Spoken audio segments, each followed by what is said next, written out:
In today's episode, we will be sharing all about the first half of our most recent trip to Costa Rica, including where we stayed, how we got there, and the activities that we did, and an unexpected hospital visit. Listen in.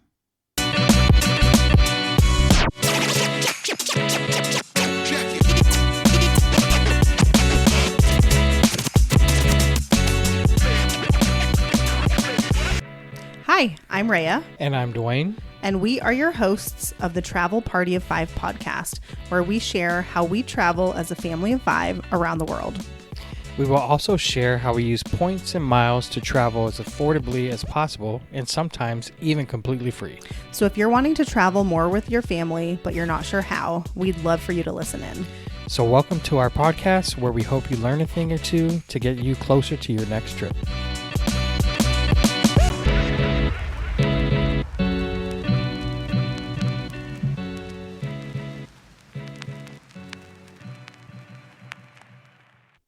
Hello and welcome back to the Travel Party of Five podcast. Thanks for tuning in.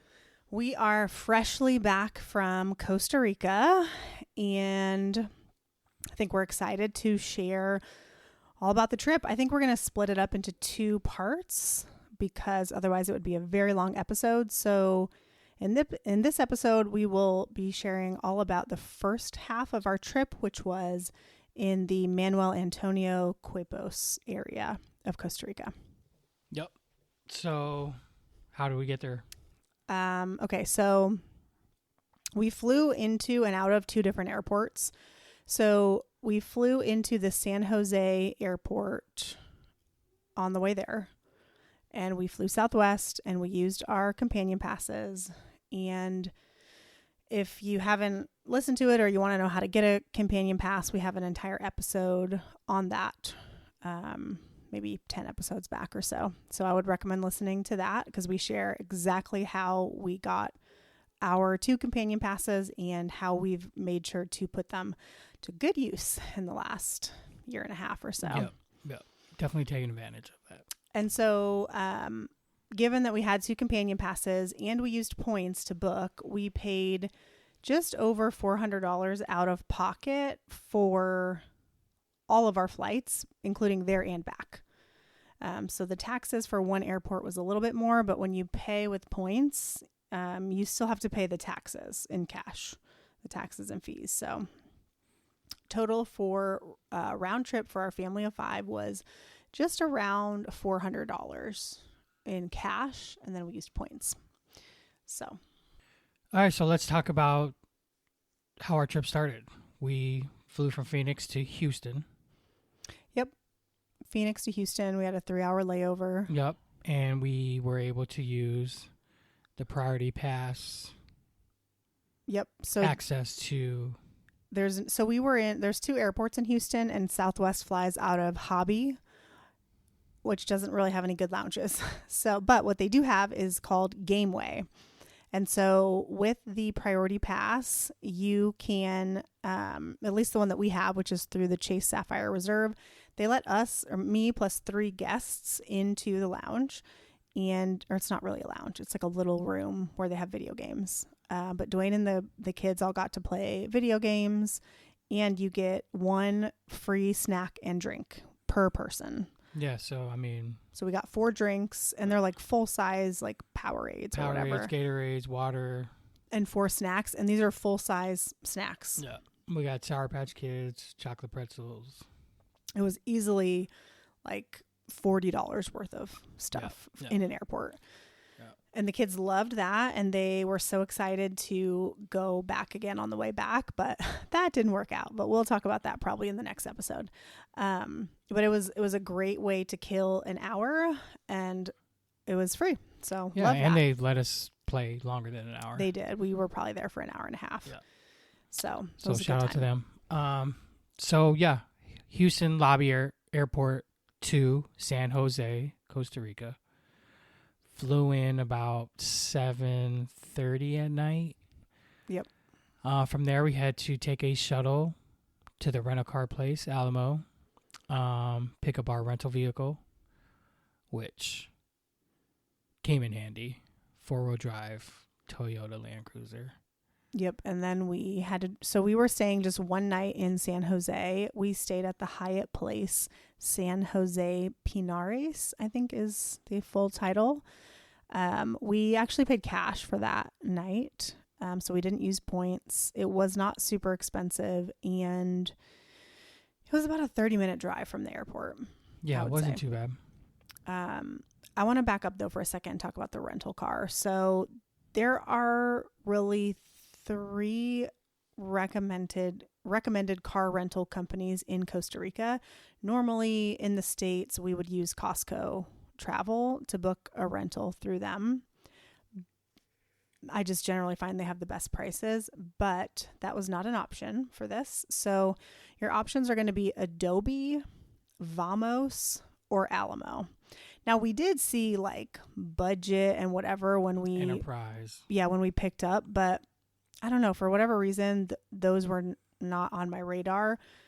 The thing about Costa Rica and renting a car is there are 3 different types of insurance that you have to get on the car, and they're all mandatory to my understanding.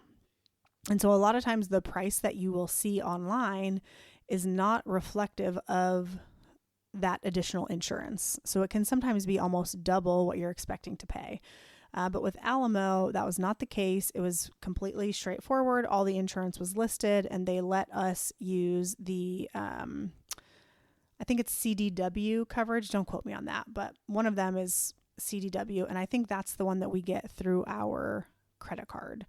So we had to bring a letter from the credit card just stating that we have this coverage, and then we didn't have to pay for that piece of the coverage.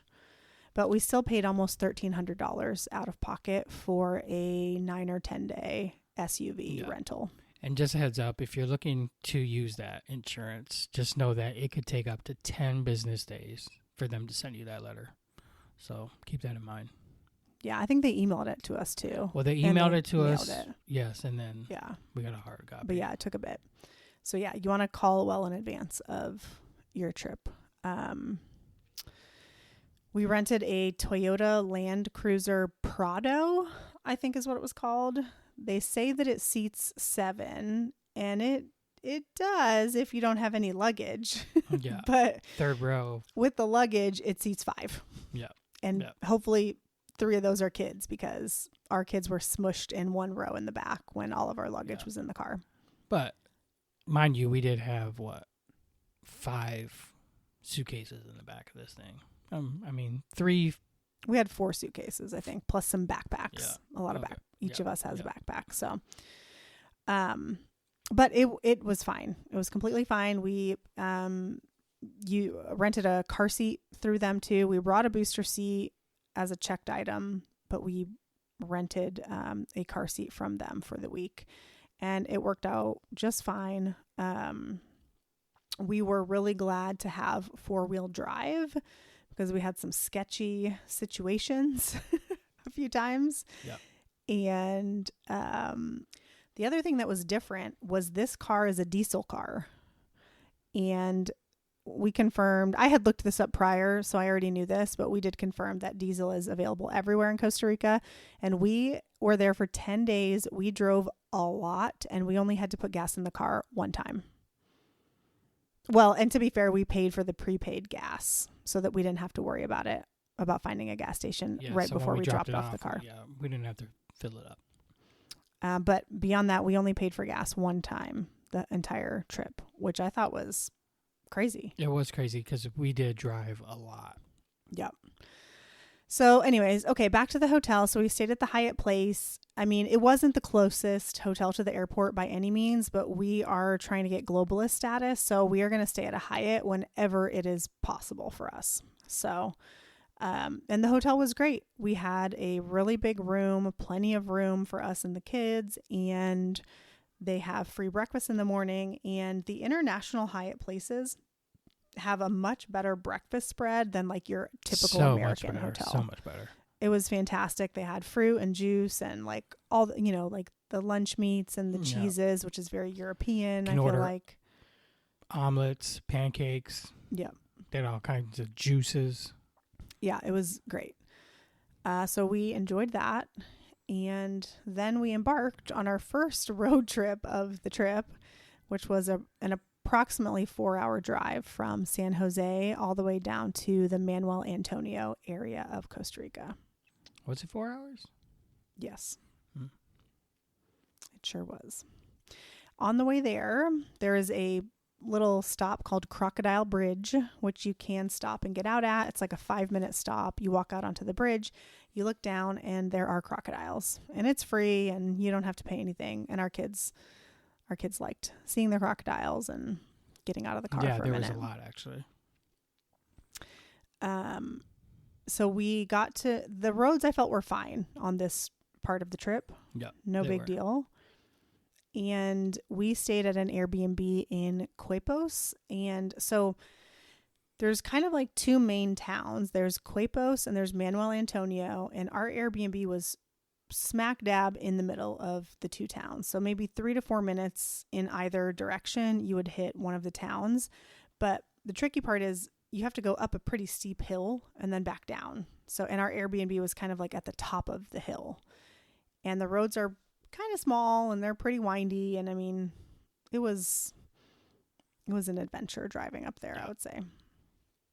Yeah. So if you're nervous driving, I recommend you do not drive in Costa Rica. And I will say for Dwayne to say that is saying something, because he generally is like, oh, it's going to be fine.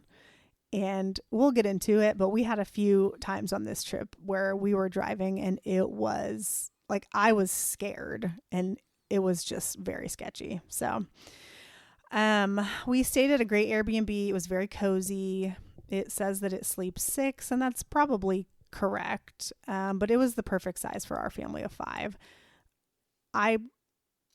If we were a bunch of adults, I probably wouldn't stay there, because 3 of the beds, which is where the kids slept, were in the living room, which was great for us. But if we were all adults, like, that might be weird. Yeah. There was a pool and stuff at the Airbnb, and so we really enjoyed that. For 5 nights, we ended up paying around $1,300 cash. We had previously talked about this on another episode, but we didn't use any points to stay in hotels on this trip because we would have needed 2 rooms at pretty much any hotel that I could find. And that is a lot of points that I didn't want to spend. So we got our flights for mostly free, just paid the taxes, and did the splurged for the Airbnbs. Yeah. But like she said, this was a really nice Airbnb, and I mean, it was really nice. Yeah. It was in a little gated, little gated area. So there was a gated area into the parking lot. Maybe only 7 spots, would you say? Not even 7, probably. 6 at the most. Yeah, and there was a few other units like around us. Yeah, there was probably 5 units total. Yeah. Yeah. It was a great little spot. We had our own private pool, which was small, and then there was a community pool. Yep. Host was very responsive.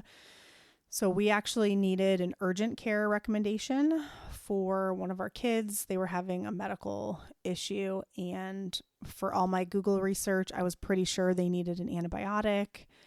And unlike other countries, antibiotics are pretty highly regulated in Costa Rica.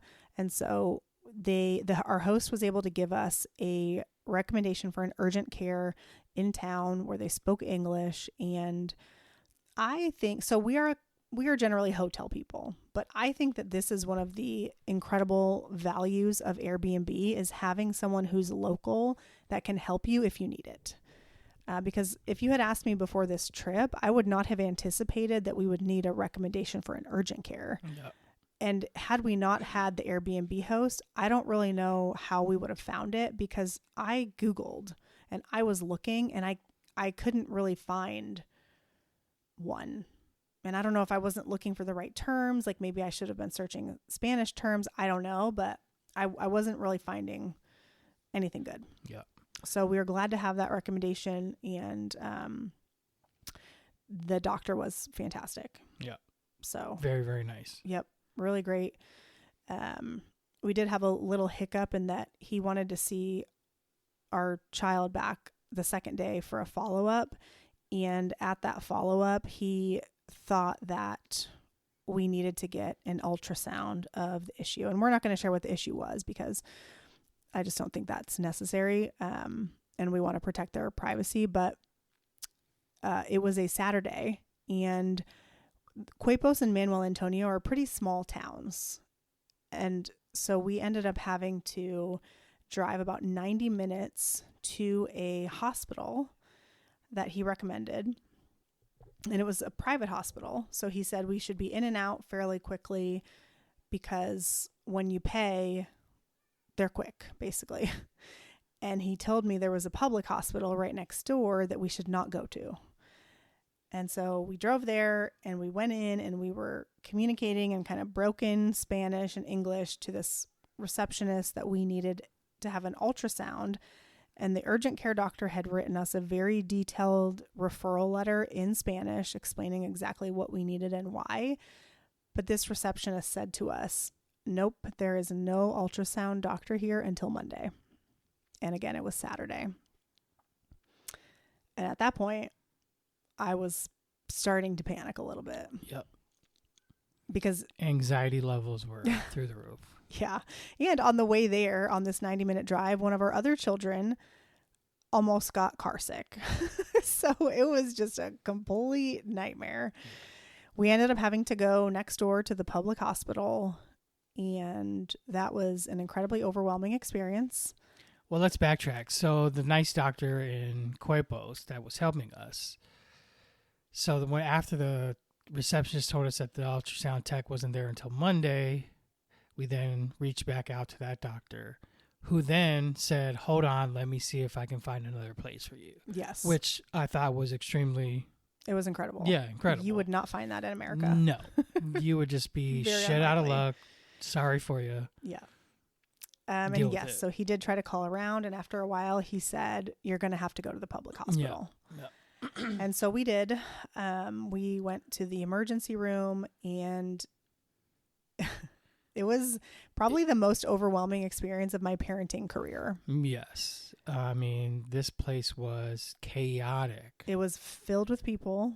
Dwayne was not allowed to come in with the other kids. Yeah, it was just Rhea and our kid. It was me and the kid in the waiting room, and Dwayne had to wait with the other two. Yeah, we tried to walk in, and security wouldn't. Security stopped us, and so I think you were only allowed to have like one. Yeah, the patient and one. Yeah, one person. So it was probably for the best though, because it was a packed waiting room full of sick people. I mean, there was probably easily at least 100 people. Yes. Waiting to see and somebody. Everything is in Spanish, and we do not speak Spanish very well. Yep. So fortunately we used Google Translate. There was one woman who was incredibly helpful and kind of walked me through the process, and she got us registered and everything, and then she told us like, wait here and you have to wait for their name to be called. And so that's what we did. Honestly, we didn't wait very long, maybe a half an hour before they called the name. And they say it all in Spanish. They say like, blah, blah, blah, consultorio cuatro. And there's rooms all around the waiting room that say consultorio 1, consultorio 2. And so good thing I know my Spanish numbers, I guess. So we waited for them to call us into a room. We saw a doctor. The doctor agreed that they needed an ultrasound. Then we had to go to the ultrasound room, which was in a different building. And I had to say to the security people, like, ¿Dónde está ultrasonido dos? Oh, gosh. And fortunately, we found it. We got the ultrasound done, and everything was fine. So that was a huge relief. But we were probably there for a total of 3 hours, I would say, because then we had to go through the whole issue of payment. The doctor basically was like, you're good to go. And then I said, well, how do we pay? And she was like, oh, I have no idea, but go to this window. So then I went to this window, had to find someone who spoke English, and they were confused how we got seen without paying first. And I do not know the answer to that. I have no idea. Other than, I think the woman that helped us initially, like, kind of fast tracked us, and bless her heart. Like, I am so grateful to her because she was a big help to me. So, and then we had to drive 90 minutes back. Yeah. And I mean, it was a mountain. We drove through a mountain. Yeah. Windy roads. Incredibly windy. Up the mountain, down the mountain, through this town. And yeah, let me just add that the kids and I, while they were in the ER waiting, we sat in the car and watched Netflix. But I don't have service there, so I had to watch what movies I had downloaded on my phone. One was The Equalizer 3, which the kids weren't going to watch. Not a kid's movie. And then another was Gran Turismo. So the kids watched Gran Turismo. Yeah, so that's what me and the other two did while they were waiting to see the doctor. Yeah. And I mean, thank goodness everything turned out okay. Big relief. Here's the other thing. The cost of this emergency room visit, including an ultrasound, was like $200, give or take. Maybe it was like $230. I can't remember, but it was not a lot. And combined that with the urgent care visit, we paid around $550. That includes the medication and the emergency room, the ultrasound, and seeing the doctor at the urgent care. And again, $550 total, which I found incredibly affordable. But we had travel insurance. I bought travel insurance on a whim in January for this trip, which included emergency medical coverage.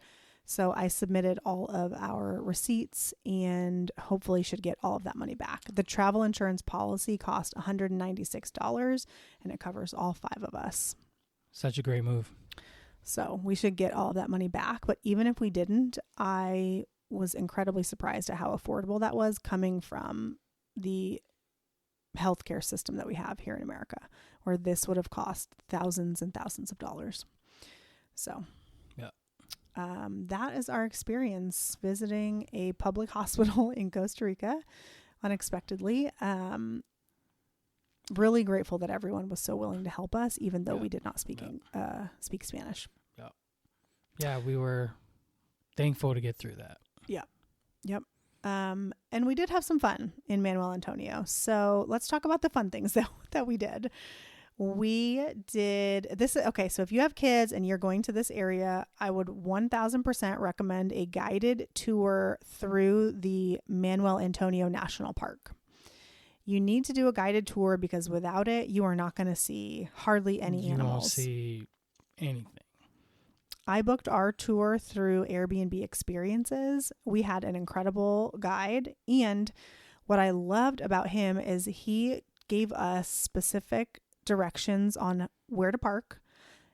And we were easily in the closest parking lot to the entrance. And the guy at the entrance to the parking lot was like, "Who are you parking for?" And we gave our guide's name and he said, "Oh, yep, great." And he moved the cone and let us park.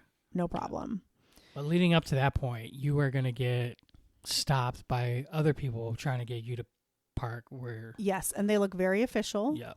They have fluorescent vests on and they have whistles and they're going to be like, "Oh, park right here. Park right here, park right here. This is where you need to park." But our guide had told us, he sends out a letter when you book and it said keep driving. Ignore these guys. They look official and they're not official. So I told Dwayne, "Nope, keep going, keep going, keep going. We're going to park right next to this restaurant." And that's exactly what we did. And it was right by the park entrance. So I really appreciated that because they would have got us for sure if we didn't know that, I think. Don't you think? I mean, yeah.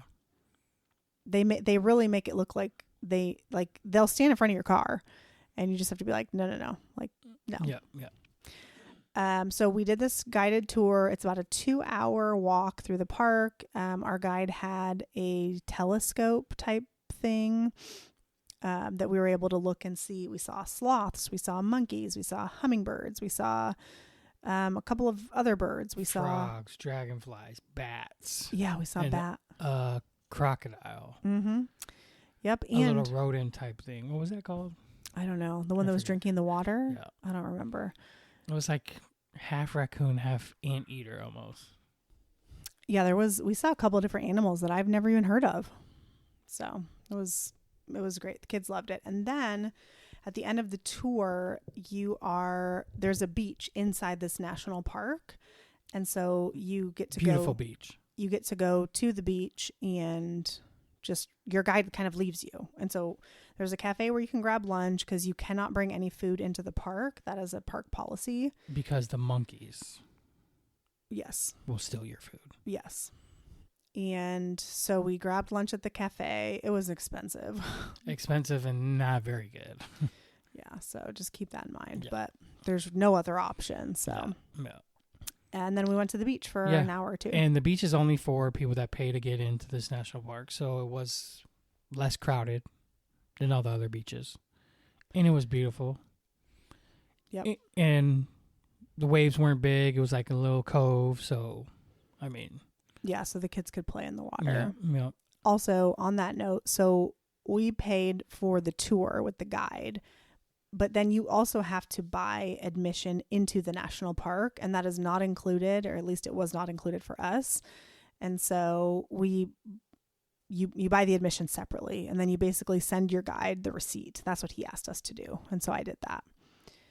And yeah, would 100% do that again. And we really enjoyed it. Yeah. He was very knowledgeable too. So, yeah, I mean, it was definitely worth it. And he was really good with the kids. I felt like he Yeah. was able to adjust the scope so that they could look. And yeah, he was great. Yeah. The other like tour or excursion that we did a chocolate tour. And this was, again, just a couple of hours. You drive to this to this chocolate place. And it was a little hard to find, but they gave us like a video on the last couple miles of the road. So we were able to find it using that. It just took a little bit of extra time.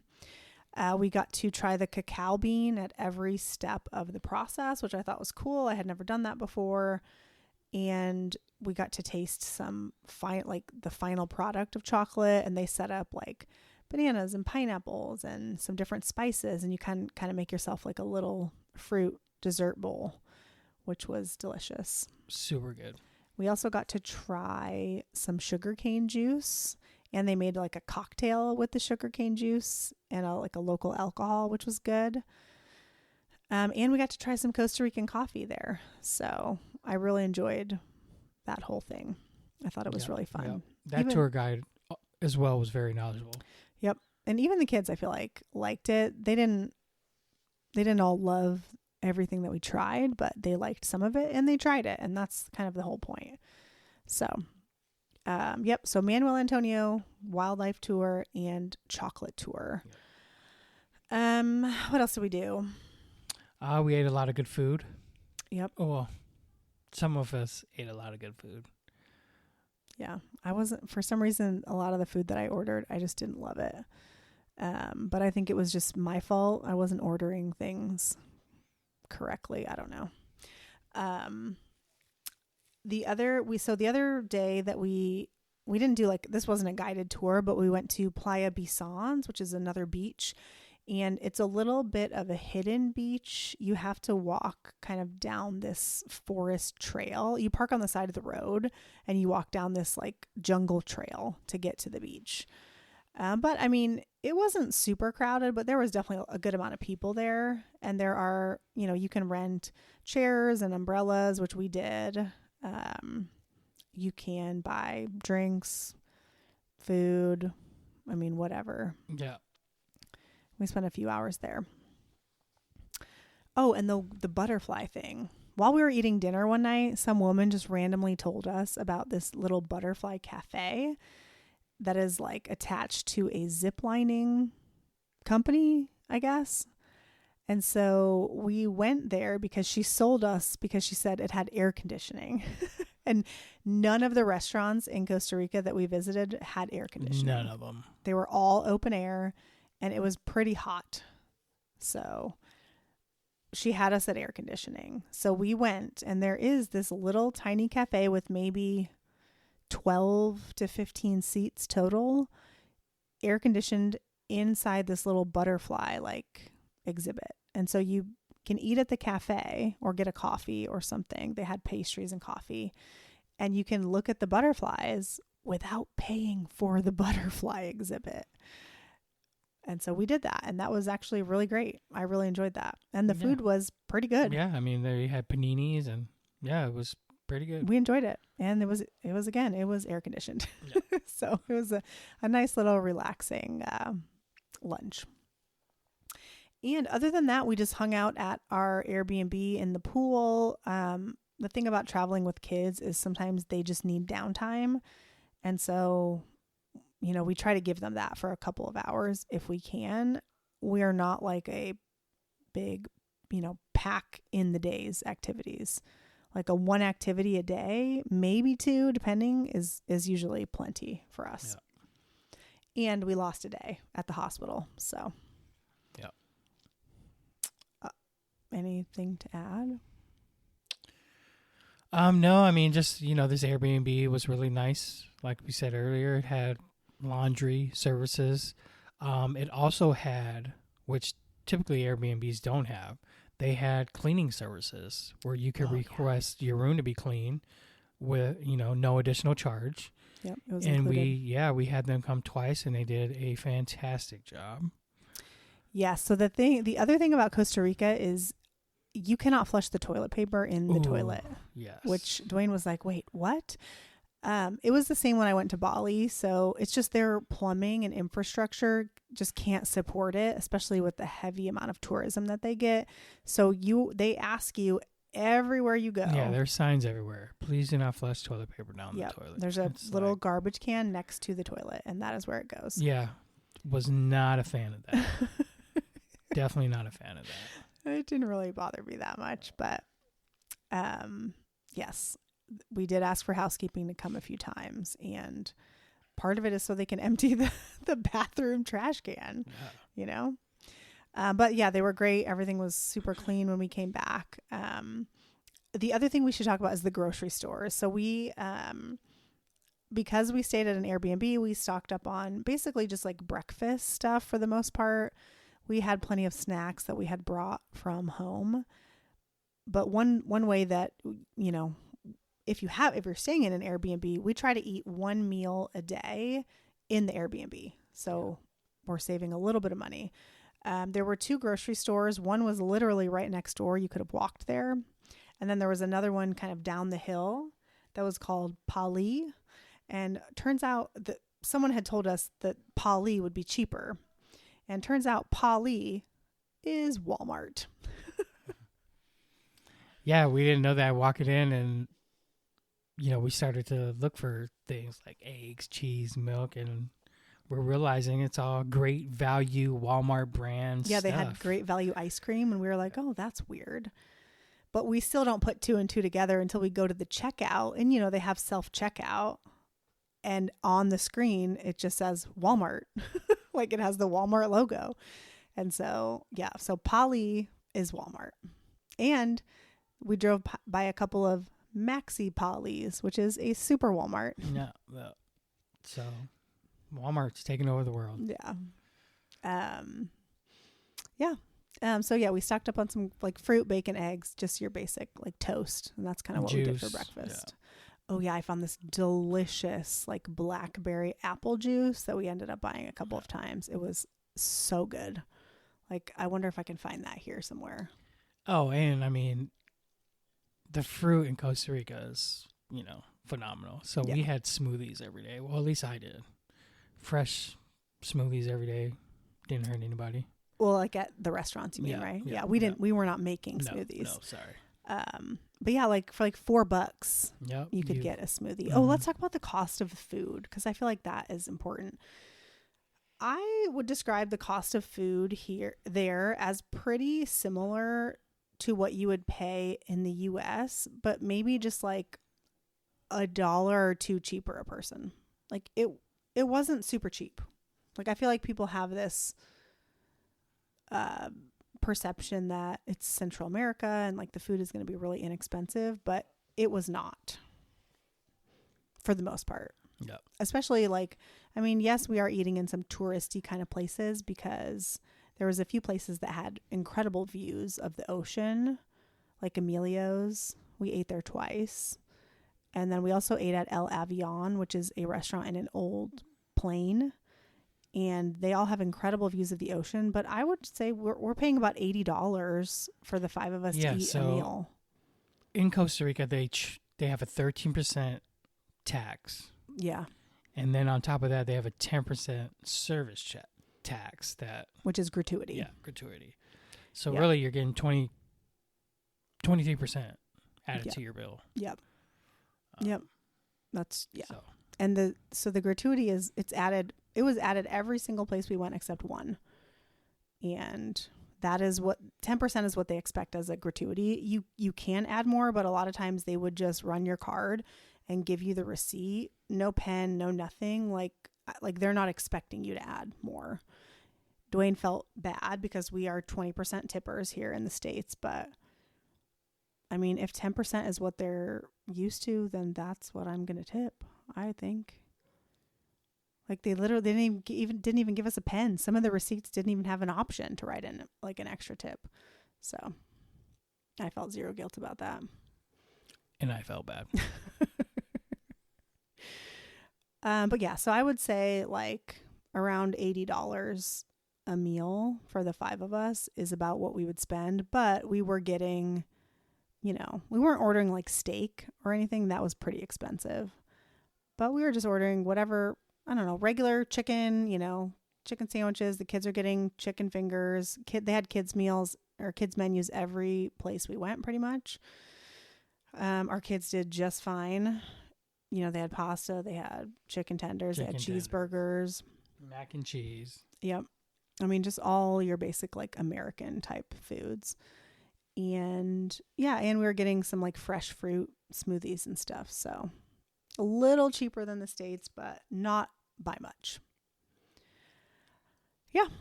I feel like that kind of sums it up. The second half of our trip was personally for me more enjoyable. I mean, I liked this area and we had a good time, but we'll talk about the next part in the next episode. So yeah, coming up next week, we will share all about the second half of our trip, which was La Fortuna, Costa Rica. Hope this was helpful. Let us know if you have questions. In the show notes, I will put links to the Airbnb that we stayed and the chocolate tour and the wildlife tour that we did, if you're interested and you want to book it. Yeah, sounds good. So Costa Rica part 1. Yep. To be continued. Yep. Talk to you later. Have a good one. Bye.